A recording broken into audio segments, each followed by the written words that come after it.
So ayun, meron tayo ditong papagawa ng pipe. Ano to siya, stainless na muffler. Bali ang gagawin dito, i-reseating yung niya, yung stainless exhaust niya, kasi hindi siya kasya dito sa na-prepare na kasi ito dati. Ayan siya, bali tabingi siya, tapos may singaw pa. So ang gagawin dito, ayan, medyo dikit din siya dito. So ang gagawin dyan, ibaba konti. Tapos ito yung project natin ngayong araw. Bali i-repair ko lang yan mamaya.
Ito mga boss, tawag dito bapping cloth. Ewan ko kung ano tawag sa inyo dito mga boss. Sa tawag namin dito pang bapping. Binabala namin yan sa sa grinder. Ito namang nakasupot mga boss. Ayan. Nalot ko yun ng papel mga boss para hindi ma-expire. Kasi na-expire pag na-expose mga boss. Tapos itong ginagawa ko, nud ko lang yan dyan sa bapping cloth.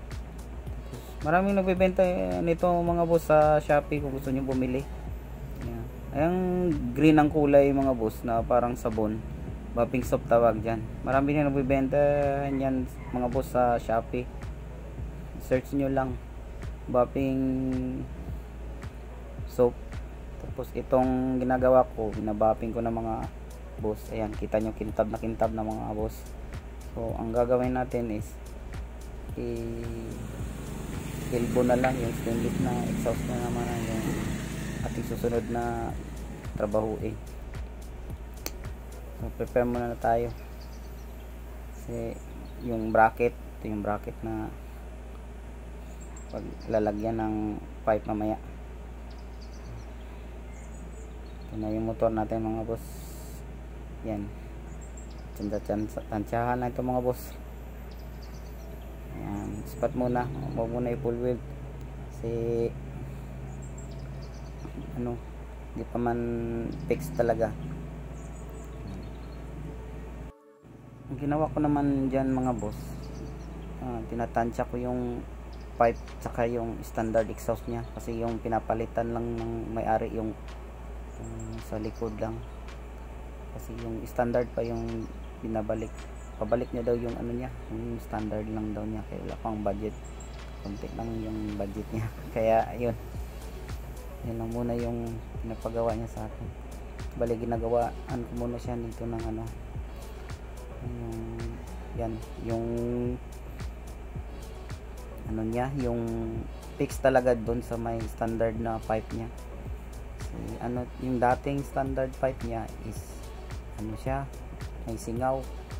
Kaya ginawan ko talaga ng pipe dyan na kasya sa niya, sa standard pipe kasing niya. Pipe niya maliit yung exhaust niya, singliit lang ng stock niya. Kaya ginawa ko dyan, upgrade ko yung exhaust niya, nalakihan ko yung pipe niya para fix dun sa niya, sa pipe niya, kasi maliit yung exhaust pipe niya. Open pipe pa naman yung pinakabit ni boss nito, kaya nalakihan ko na lang yung niya, yung exhaust niya, para mukhang pogi talaga tingnan. Ginawa natin ng dyan mga boss, mekos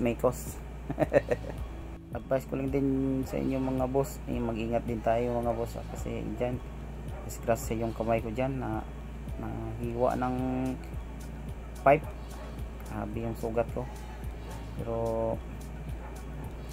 mga problema ginamot ko na. Ito namang ginawa ko mga boss ay ni-spot ko lang muna dyan, hindi ko na pinag-weld kasi ang dapat kasi dyan spot lang muna mga boss, para kasi itong stainless mga boss, pag ito pinol-weld mo,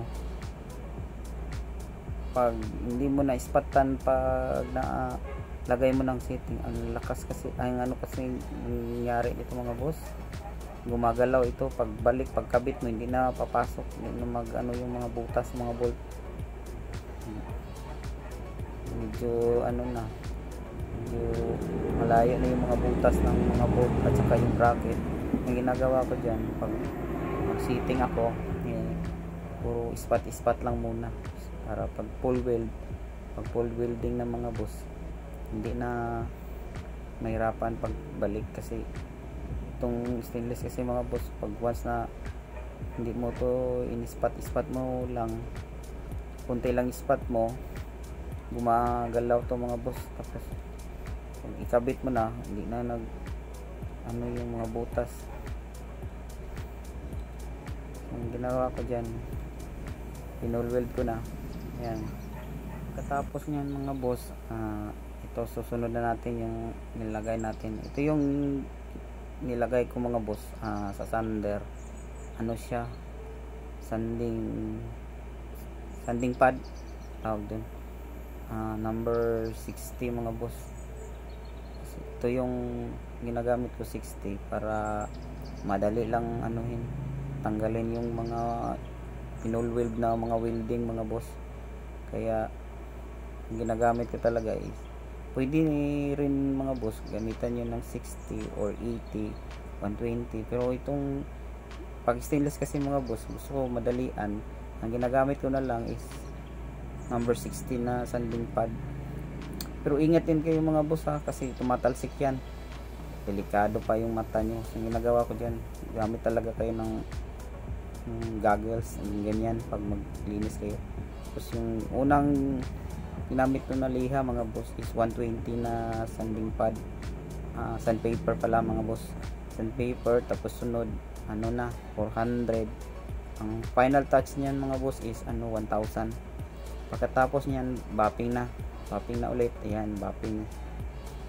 Tapos pagka-buff na, ayan, buffing na ulit. Pati yung mga mga boss, yung mga nawi-welding nyo, pag na-buff mo yan, grabe kakintab yan. Pati yung sa exhaust nya, madali ang gawin to mga boss. Kailangan na talaga ng tiyagaan mga boss. Ayan, nakakakintab na yan mga boss. Kita nyo yan mga boss, napakakintab na. Ayan, grabe, napaka-inis. Ayan, pag nabuffing, ano yan siya mga boss ha, yung pipe na yan, ano na lang, second hand yan, yung nabili na may-ari. Tapos inalo lang natin, ginapping lang natin, tapos kanang bago ulit mga boss. Tingnan nyo, ang kinis, kinis talaga. Ayan, kabit na natin yan mga boss, para for the go na. Ayan. Pero naalala ko mga boss, yung pipe na yan galing din sa atin yan, tayong gumawa niyan. Ito, nilagyan ko na ng gasket oil, itong gamit ko mga boss. Nabibili lang yan sa mga motor parts na dyan sa lugar nyo. Marami yung nabibenta ng ganyang gasket oil, yung ginamit ko dyan mga boss. Ito, kabit na natin mga boss, kasi ito yung sinasabi ko mga boss, na mahirapan tayong magkabit nito. Kasi pag once na full weld nyo kaagad, hindi nyo ispat mo muna, gumagalaw kasi itong stainless mga boss. Yan yung nahirapan ako magkabit nito. So gawa natin ang solution dyan mga boss. Yan, kulang lang yan ang pukpok. Ayan mga boss, ayan, kabit na. Tapos maya maya sound check na natin to mga boss. Higpitan lang muna natin itong mga tornilyo. Ayan, tapos ikabit na din natin yung cover nya, para matingnan natin kung wala bang sayad ng pipe sa kabila. Try natin sound check mga boss. Sound check na tayo mga boss. Sound check.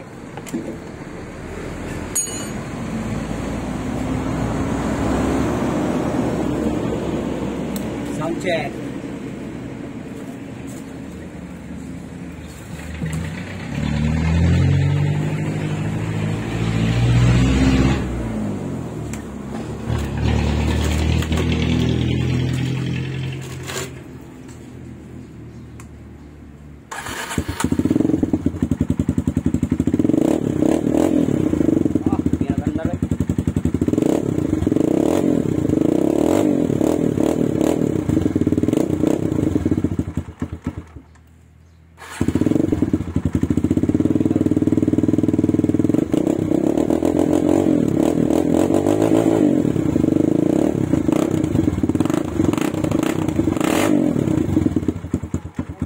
Disclaimer lang pala mga bossing, ito palang may-ari nito nagtitrail ito mga boss, kaya ito yung pipe na pinagawa niya.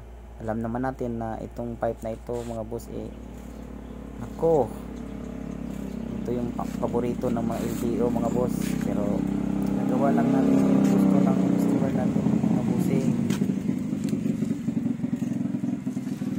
Yung bolt palagay, yung bracket na yan sa likod, gasket.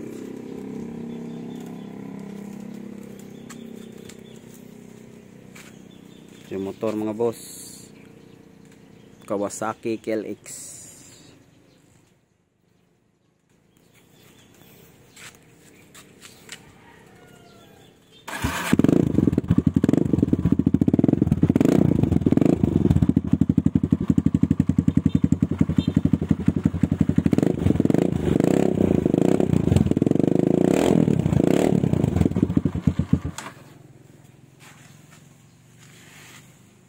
Ayos. Okay na mga boss.